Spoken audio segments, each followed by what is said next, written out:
Pour ne rien manquer, abonnez-vous maintenant. Les vraies voix Sud Radio, ça fait du clic sur les réseaux sociaux. Bonjour, j'ai 4 ans d'âge mental, je travaille à Sud Radio.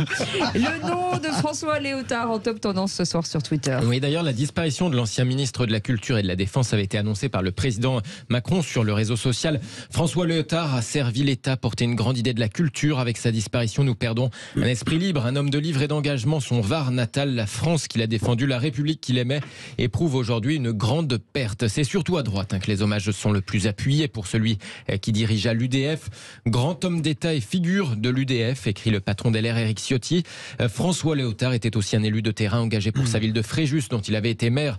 Son amour pour sa terre et pour la France doit nous guider. Tweet similaire de Renaud Muselier. La région Sud, sa région, s'incline devant la mémoire de François Léotard. Hommage aussi de son lointain successeur, maire RN de Fréjus, David Racheline, qui salue sur Twitter, je cite, « la mémoire d'un homme demeuré attaché à son territoire, dont le nom continuera d'orner nos bâtiments ». Hommage assez personnel de Jean-Pierre Raffarin, issu comme lui de cette droite européenne et libérale.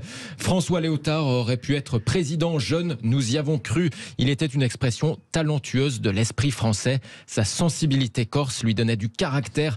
La littérature guidait son âme pèlerine. Nous l'aimions, écrit Jean-Pierre Raffarin. Forcément, une disparition se prête davantage aux hommages de ceux qui aimaient une personnalité qu'aux attaques de ceux qui le combattaient.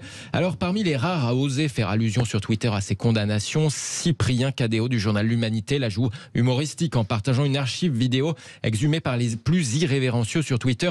La mort de François Léotard, condamné en 2021 dans l'affaire Karachi, c'est aussi l'occasion de se remater ce magnifique sketch des Guignols façon Forrest Gump. Je m'appelle François Léotard. Je suis né à Cannes. Votre fils est différent, madame. Différent ? Je vais vous montrer. Votre fils est là, neuneux. C'est quoi maman, neuneux?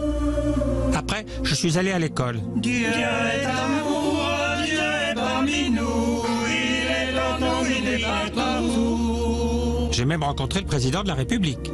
Il m'a mis chef de l'armée, chef des bateaux, chef des avions, chef des supercoptères et chef des chars. Allez, terminons par un hommage plus ému, celui-là, celui de la ministre des PME, Olivia Grégoire, elle aussi issue de la droite et qui visiblement connaissait François Léotard.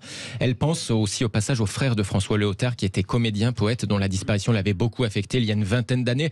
Au revoir François, je pense à ton frère Philippe que tu vas retrouver enfin. Je pense à tout ce que tu m'as appris, à tous ces livres que tu as écrits et dont souvent nous parlions rue de Verneuil. Pensez à ta famille, à tous tes amis tristes aujourd'hui, écrit Olivia Grégoire. Merci beaucoup Félix Mathieu.